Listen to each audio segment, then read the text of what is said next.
Bonsoir à toutes et bonsoir à tous. Sans toi, je n'ai pas plus d'existence qu'un ectoplasme. Sans toi, j'avance en cahotant, parcouru de spasmes. Sans toi, je pose les pieds sans trop savoir où je vais. Sans toi, je me laisse traîner, entraîner, bousculer. Extrait d'Ectoplasme de l'album Vif, le 8e signé Françoise Breu. Elle est l'invitée de LCR ce soir.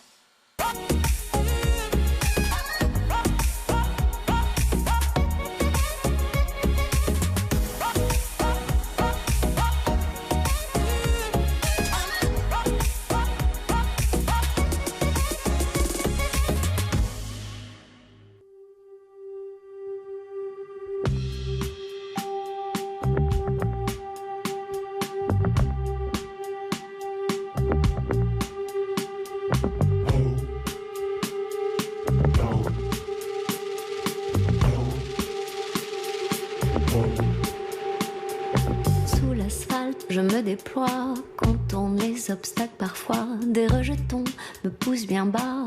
Je ne les retiens pas, je ne les retiens pas. Ah. Ah. Ah.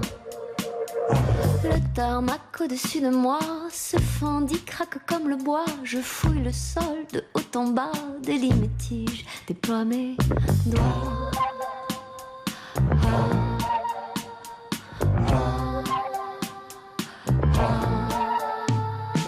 Tout tremblant dessus de moi, les ténèbres, je ne les crains pas. Je m'enfouis, fouille les eaux noires. Le silence étale mes longs bras. Tout tressaute au-dessus de moi. La sève monte et se déploie. Je m'étire, flexible mes ploies. Voilà, extrait de Crever l'asphalte. Vous êtes au milieu des vers de terre ou je rêve, Françoise? Oui, tout à fait. Ce sont C'est des quoi vers de terre synthétiques en plus. C'est pas des Je vrais? crois qu'ils sont chinois. Ah oui. Ils sont venus par la voie des airs. C'est Mais ils sont des terrible. vrais ou pas? C'est Mais ça non, ma ce question. sont des faux. Ah d'accord, ce sont des faux, vous trichez alors. Je voulais bien préciser qu'aucun animal n'avait été violenté Oui, c'est ça, c'est toujours ce qu'on dit. pendant ce clip. Bien sûr, y compris les vers de terre, il n'y a pas de raison. Évidemment, Bien sûr. ils sont très utiles à notre... Bien sûr, vous en parlez d'ailleurs dans une chanson des vers de terre, de ce qu'il y a sous la terre. Je voulais juste, avant qu'on parle de l'album, citer les musiciens parce qu'ils sont importants. Et je trouve que chez vous, il y a vraiment il y a une espèce d'esprit d'équipe depuis longtemps. Hein, c'est important pour vous, je crois, les musiciens qui vous entourent. Marc Mélia, évidemment. François, donc au clavier, je crois. Hein. Oui, Marc Mélia au clavier, ouais. François Schulz, guitare basse, et puis Roméo Poirier à la batterie. Aux percussions. C'est important de s'entourer de gens qui vont dans la même lignée que vous. Vous voyez ce que je veux dire? En fait, c'est surtout que c'est une aventure humaine comme plein de projets, mais on a travaillé avant sur l'autre disque qui s'appelait Flou de la foule, et comme ça se passait bien, voilà, c'est une histoire de continuer à creuser et voir ce qu'on pourrait continuer à créer ensemble. Ouais. Et de quitter un peu la foule pour la campagne, voir le bois, même on va en parler. C'est un disque de ras-le-bol, en fait. Oui, en fait, après toute cette période que tout le monde a vécue différemment, la période du Covid et cette ambiance de mort qui planait dans beaucoup sur nous, comme ça, dans beaucoup d'endroits. Voilà, moi, ça fait 24 ans que j'habite dans le centre de Bruxelles. Je suis entourée de béton. Je l'adore, ce béton, mais parfois, voilà, c'est aussi... j'ai envie de m'échapper de ça et j'ai eu envie d'aller retrouver ce qui continue à vivre malgré tout ce qui continue à s'effondrer autour de nous et à être très difficile. Et comme le chant, c'est quand même un truc plutôt joyeux. Ouais. Ça a été difficile de retrouver quelque chose de joyeux après tout ça, et même parce qu'il y a le Covid, il y a la crise climatique dont on parle tout le temps, oui. Il y a les guerres qui ne sont pas très loin, enfin ça devient un peu lourd quand même. Évidemment, il y a tout ça tout autour, mais on doit quand même continuer à vivre et à se réveiller le matin et avoir un peu d'espoir, voir ce qu'il est encore possible de faire autour de nous. Donc, il y a des choses, heureusement. Heureusement que ça existe, mais il faut sortir peut-être un peu des villes. Là, vous avez carrément acheté un bois, j'ai lu ça dans la presse. Oui, alors je ne suis pas du tout une propriétaire terrienne, je ne fais pas de la chasse à courre, c'est vraiment un tout petit bois. Je ne vois pas faire de la chasse à courre, je ne sais pas pourquoi. C'est vraiment un tout petit bois, et en fait, l'idée, c'était de laisser, puisque tout est exploité et qu'il y a encore des zones... Des petites zones qu'on peut acheter et planter des arbres fruitiers. Ouais. Du coup, on a planté des arbres fruitiers et on n'est pas obligé d'être là comme un jardin potager, le soigner tout le temps. Il ne faut pas que ce soit rentable, quoi, c'est ça. Non, c'est pas du tout un truc d'exploitation de la nature et de rentabilité. Ouais. Et donc voilà, je me suis dit, parce que c'est pas une idée de moi, c'est une idée de mon amoureux. Ouais. Et j'ai accepté le truc. Bon, c'est vraiment, j'avais rien à faire, hein, mais juste me dire, mais qu'est-ce que moi, la citadine, qu'est-ce que je vais, enfin citadine, j'aime pas, c'est un peu étrange. Urbaine.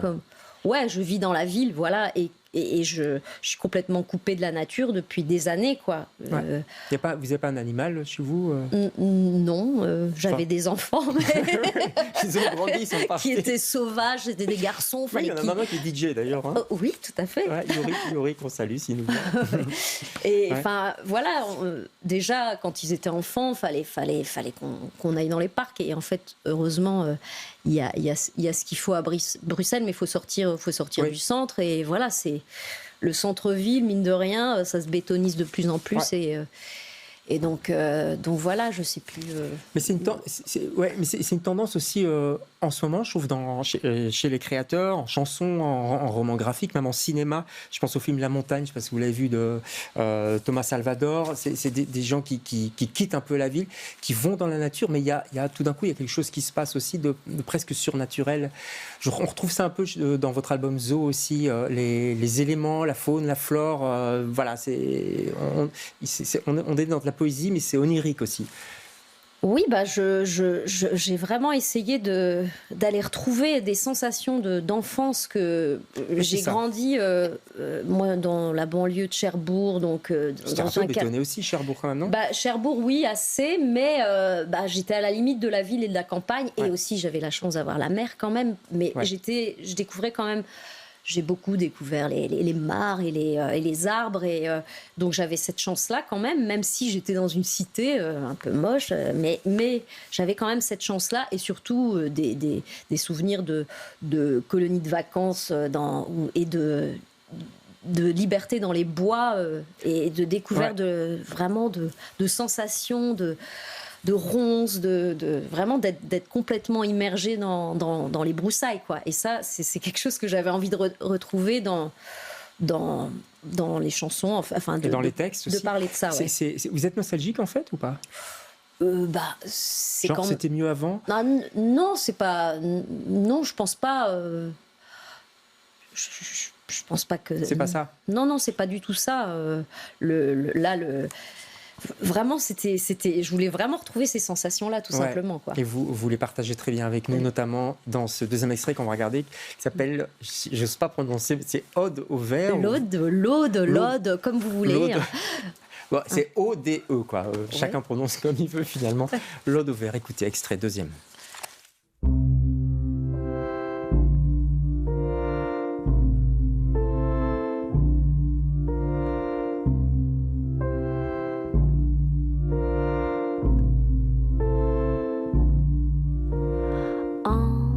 La terre et l'argile, la microfaune se faufile, au ras du sol s'agite, agile, polyfragments et fossiles.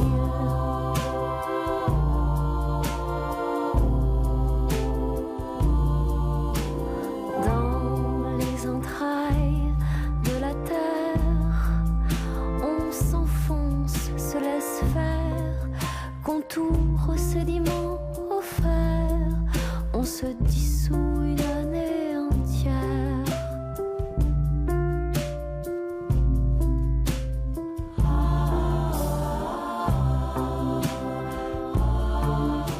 là, on est carrément dans le bois. Ça n'a pas été tourné dans votre bois quand même, hein?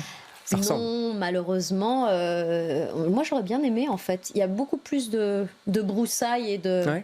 c'est beaucoup plus sauvage. Là, c'est un bois un peu. Plus propre. Oui. Ouais, il y a plus beaucoup. Bah, j'espère qu'il y a encore des vers aussi pour nourrir la terre justement. On ne sait pas où il est ce bois, c'est un mystère d'ailleurs, mais gardez votre mystère. Je le garde. Oui, oui, oui. On va dire qu'il est autour de Bruxelles, pas très très loin, mais il est préservé et on vous laisse dedans. Enfin, on vous laisse dedans. Oui, moi je veux On bien. vous enferme dans votre bois. Vous êtes illustratrice aussi, je tenais à le dire parce que c'est une part importante de votre vie, à la fois chanteuse, autrice et illustratrice. Vous avez fait des pochettes pour Da Silva, Yann Tiersen et d'autres. Vous continuez ce travail?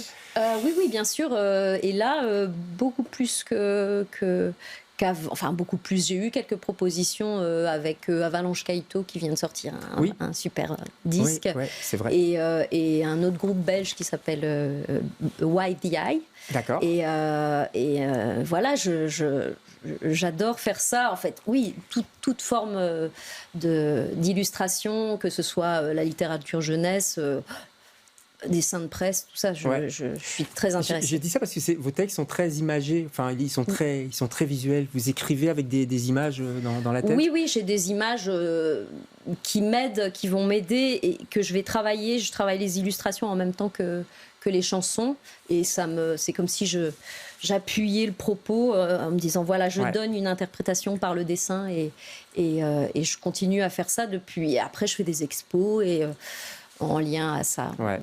Et la musique qui est par-dessus, qui est magnifique par rapport à cet album qui vient de sortir. Il est encore tout chaud, je crois. Il est sorti vendredi, oui. Il s'appelle Vif. C'est un titre très court, très facile à dire, contrairement au précédent. Oui, en fait, j'avais pensé, après le flou de la foule, j'avais pensé le fin fond du fourré, mais je me suis dit non, on va se calmer. Abstenez-vous, Françoise. Très rapidement, on déborde un peu, mais votre coup de cœur, c'est le musée des égouts, en 2 mots. Ah oui, mais tout à fait. Pourquoi? En fait, j'ai découvert... donc, il y a eu quelques chansons qui sont souterraines et je voulais aller visiter ce musée depuis longtemps et il y a une exposition notamment sur les rats. D'accord. Et c'est vraiment l'endroit qu'il faut découvrir parce qu'on est vraiment sous Bruxelles, dans ce carrefour. C'est assez impressionnant. Bon, on va aller voir vos amis les rats dans ce musée, mais c'est vrai qu'elle est très bien. Très rapidement, les dates. Nuit Bota, c'est le 30 avril, donc c'est bientôt. Vous serez aussi à Mons le 14 juillet, le 4 juillet, bien sûr. Ce sera à Mons au Carré, c'est un festival. Et puis il y aura plein d'autres dates en automne prochain, grande tournée. Merci beaucoup pour cet album, il est magnifique. Merci David. Et nous on se retrouve demain avec d'autres invités. Bonsoir.